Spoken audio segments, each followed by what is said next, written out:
Today on Hands on Tech, I got my hands on this Sony a7S III, and this camera is hot, but not in a bad way. Stay tuned. I cannot wait to talk to you about this camera. Let's go. This is TWiT.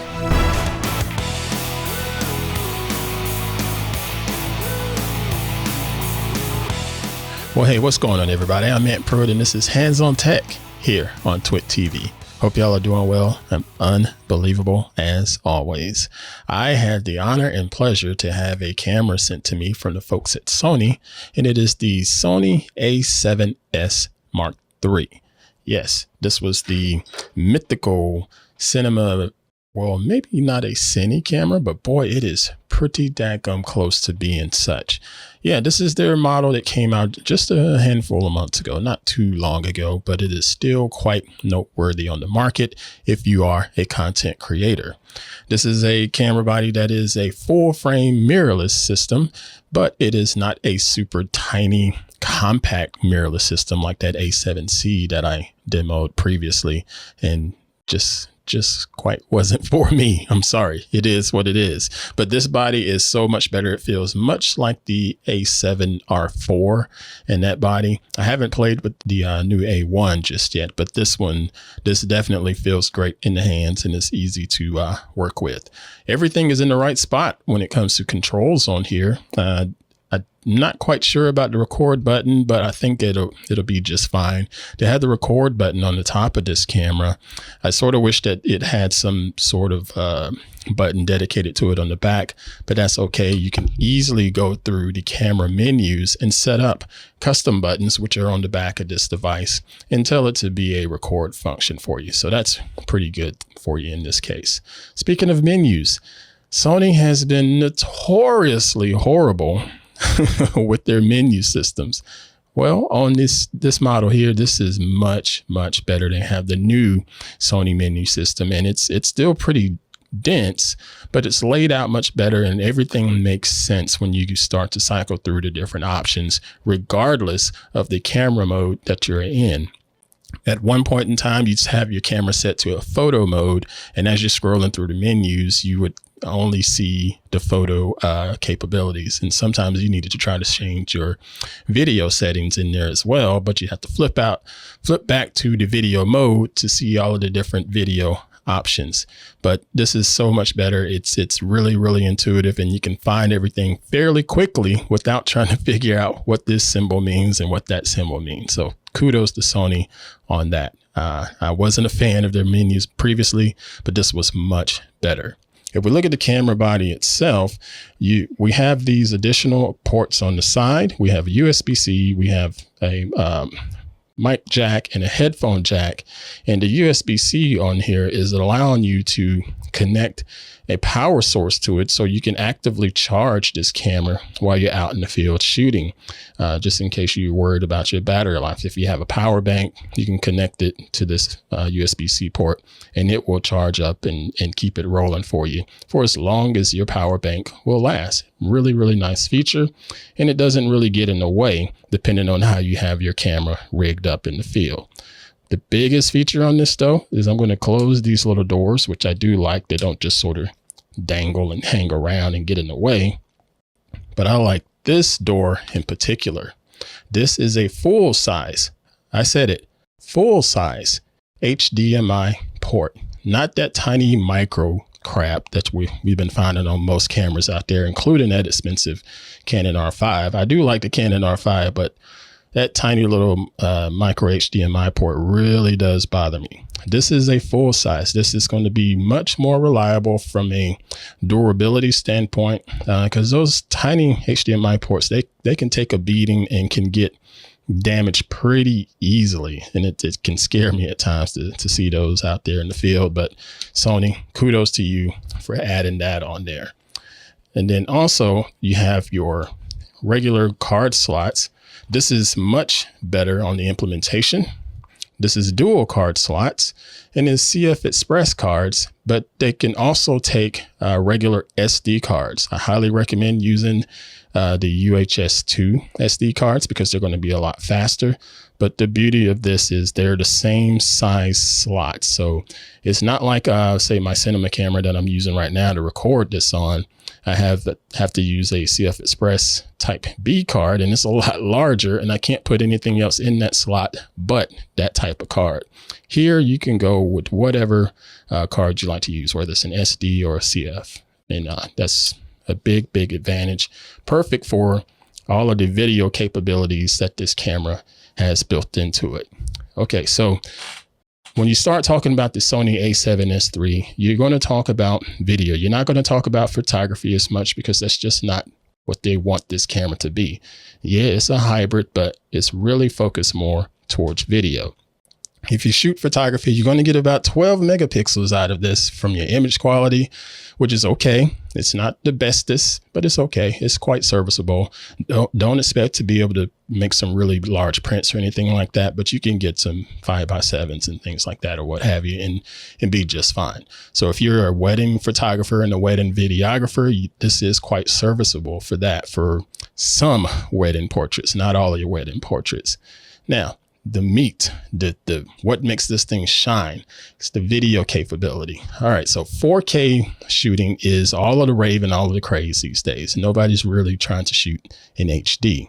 Yes, there are some other cameras out there shooting at higher resolutions, such as 6K and 8K. And then you have cinema cameras that are shooting 12K. But shooting at a higher resolution like that does come with some challenges and sometimes some potential problems, such as heat. This is shooting at 4K 60, and you can also shoot at 4K 120 frames per second. But the biggest kicker is this shooting 10-bit, 422 10-bit video. So you're getting amazing video quality with all of the data that you need for your post-processing prowess. If you want to get into color grading, you can really push the color grading in this and just make your video shine. But again, you need to make sure you have some sort of recording media that's going to be pretty fast.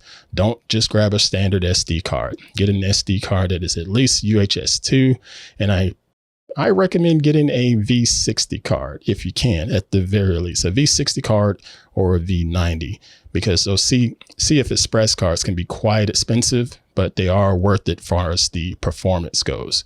So, okay, so back to video. Shooting 4K 60, you get an amazing dynamic range. I went to the studio for our TWiT live event when Microsoft held their event recently to talk about VR and AR and all of that weird, interesting stuff. And I went in there just to shoot and see how Mr. Laporte was doing and how our studio manager, Mr. Jammer B, was doing, and shot some footage of also our wonderful editor, Mr. Nielsen. But I wanted to challenge this camera because the studio had to be fairly dark in certain spots because that's just how we set things up for the shot. So I wanted to shoot this in the dark and play around with the dynamic range on it. And as you look at this footage here, it's absolutely beautiful, crystal clear, regardless of it being low light. The noise capability on here is just next to nothing. I highly recommend shooting somewhere around 3200 ISO if you have to shoot that high. If you shoot any higher, you're going to start to see a little bit of noise in there, but it's still not that bad. It's still quite serviceable. But that's because, again, shooting in 10-bit, you got a lot of data to play with and a lot of colors to manipulate and push around. Now, as far as picture profiles, Sony has been known to shoot with S-Log2 or S-Log3. Highly recommend shooting in S-Log3. It's way more flexible and allows you to just really dive in and just do what you want with your images as far as the image quality goes. But here recently, Sony has had a firmware update that's given us another gamma, and that is the S-Cinetone. Now, S-Cinetone is not quite for the person that's trying to go in and do some real fancy smancy color grading. S-Cinetone is just going to be something pretty much shooting straight out of camera, ready to run it through your video editor for post-processing and send it on out the door. It's a lot faster. Keeps all of the skin tones looking nice and natural. The colors are not muted. The colors are not oversaturated. Everything is really well balanced on there. You can do a little bit of tweaking to contrast and sharpness and things like that in post, but from a color standpoint, it's not necessary in post-processing. You can literally just line it up, shoot it, and ship it, depending on how good you are with that camera. But I don't want to do that for most things. I would rather shoot in S-Log 3 and just play around with all of the capabilities of shooting in a log profile, pop it into Premiere Pro or DaVinci and just get my color grading on. Really, really beautiful. You can shoot slow motion on here. I don't shoot a lot of slow motion. Slow motion is starting to be, I don't know, in most cases, I think it's getting a little bit overdone.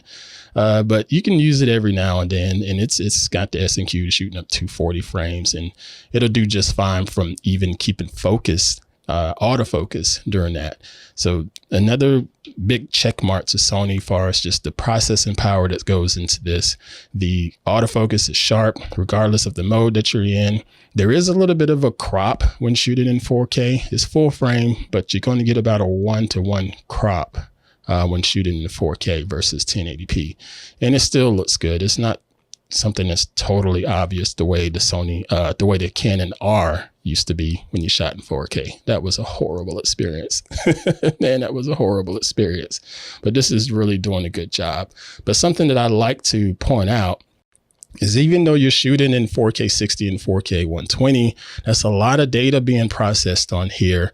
And this camera body is just tiny, and it doesn't have any fans on it at all. I mean, yeah, I have this little quick release plate on it for my gimbal, but it doesn't have a fan on it. Doesn't have anything like that, but it heats up, but it's not terribly, uncomfortable as far as it heating up and shooting for an extended amount of time. And I'm talking like well over half an hour, well over an hour at shooting 4K. Compare that to the likes of Sony with its R5 and the issues that it had. It just blows it out the park. Sony is just, I don't know what they put in their algorithm or processor, but it just blows it out the water and compared to Canon. Canon's image quality looks great, but you do have to be mindful of shooting extended amounts of time at such a high frame rate and high bit rate. When you start talking 422 10-bit, it's a lot of processing going on, and you might want to make sure you have some sort of passive air to keep it cooled off. Cinema cameras, they already have that built in, so you don't really worry about overheating as much in comparison to, say, this mirrorless type of body here. But whatever they've done here, whatever heat sink they have inside of this is well done and just allows you to continue to keep shooting and keep shooting and keep shooting. Better. This is really, really something good for a wedding that's you don't want your camera to just sort of stop in the middle of a wedding. You're telling the wedding party to hold up, I got to wait on my camera to cool off. No, you do not want that. Very, very nice. At the time of recording this, you can get the Sony a7S III online for $3,500. This thing is, again, I think it's highly worth it. It's something that Sony says, you know what? We are what we are with regarding to this camera. They're not trying to be a photo camera. They're not trying to be a ultra super duper cinema camera. They're just saying, okay, we're pretty close to being a cinema camera with this particular body, because Sony does have Cineline cameras already out there with their F series. You have the F3, the F6, F9, and this does not cannibalize that market, in my opinion. It gets really, really close to those capabilities, and but it's not quite the same. But so if you're someone that's vlogging, if you're an indie film creator, this is the perfect camera for you because of all of the extra processing power, because of all of the beautiful footage that's coming out of it, because of the hardware itself. Again, the HDMI port just really, that really got my attention there, because you can record externally to a monitor, say like an Atomos Ninja V or Ninja 5, however you want to call it. You can record to that externally, not just 10-bit, but you can go up to 16-bit. And I think the monitor recorded as 12-bit. So you're getting even more data with external recording. Super, super impressive. So that is it for this episode of Hands on Tech. Feel free to let me know your thoughts on the Sony a7S III. I want to know, is this something that you already have? Is this something you plan to get and add to your workflow? Let me know in the comments below. And thank you all for the continued support of our show here on TWiT TV. And we will see you all next time here on Hands on Tech. All right. So now you all safely create and dominate, and we'll catch you next time.